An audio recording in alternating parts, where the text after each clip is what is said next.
לכן, listen carefully, בעת אשר תעשה מעשה הטוב, when you do a good deed, how would you know if it's really good or it's maybe an illusion? Many times we thought we're doing a mitzvah and in the end we realized one day it was not mitzvah at all. Sometimes we think we do something not so great and in the end we discover that it's exactly what we had to do that moment. So the question now is, how do I really judge myself if what I've done it's positive or not? How do I know? Who knows?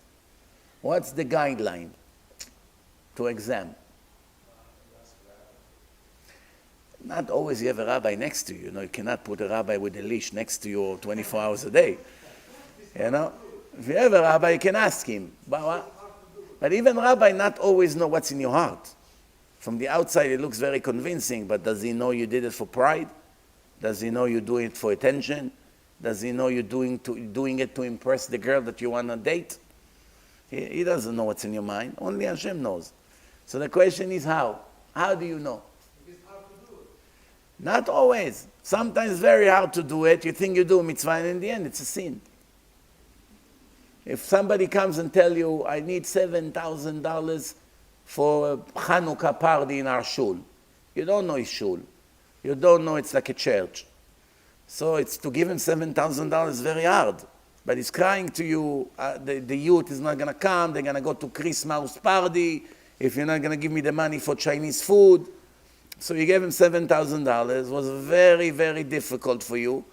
And 2 days later, somebody came and told you, you don't ask what a horrible party they had in a shul, girls not modest, mixed dancing, goyish music, Hashem Yerachem. And you just discovered that it was all sponsored by you.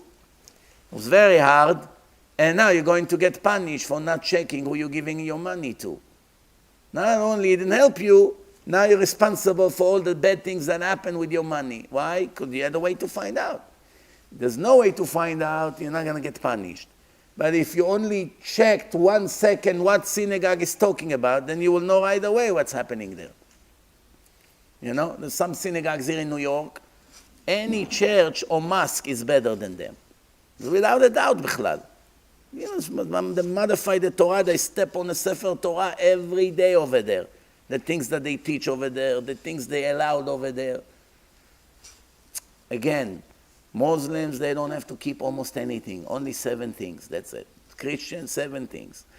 Muslims that are not our idol worshippers, if they're not murderers, they can be righteous Gentile. Problem with them that they support murder and terrorism.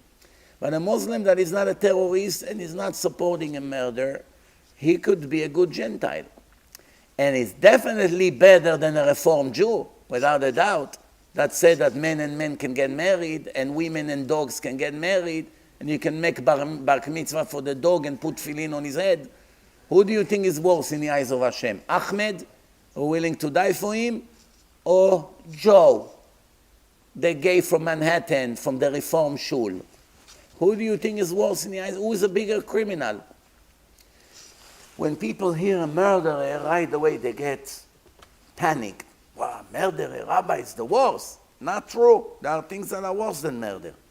An idol worshipper is worse than a murderer. Gay has a bigger punishment than a murderer. Bigger punishment. Challenging the laws of nature. I made the world, I made rules, and you, the little puppet, the wicked puppet, the rotten puppet, you want to change the rules here? Who do you think you are? Imagine the chutzpah. It's one thing you are sick, you're mentally sick, and you need help, and you cannot control your habits and desires. There's one problem. But to come and now make it the law of the land, it's a billion times bigger sin. It's one thing you're born like that, you have all kinds of corrupted desires, who knows what. Hashem knows your difficulty. Now because you want to justify your way, you're now challenging the entire Torah. Of course it's good, it's positive to the world, it's nothing wrong with that. We're in the 21st century. Do you think Hashem cares about it like he used to 2,000 years ago? That's how they present it. You understand? So You got to be careful. So how do you know? Listen to this tip. לכן, בעת אשר תעשה המעשה הטוב, while you're doing the good deed, תבחין בעצמך ממי אתה מקווה הגמול. While you're doing the mitzvah, check yourself. Who are you expecting to pay you for this mitzvah? A human being or God? Why are you doing this mitzvah right now?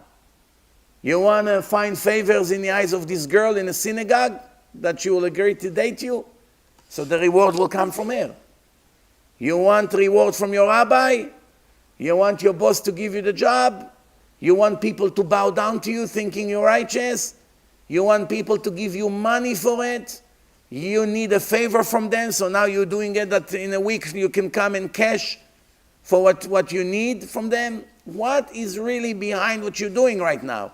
Are you doing it for Hashem or are you doing it for different reasons? That's one thing.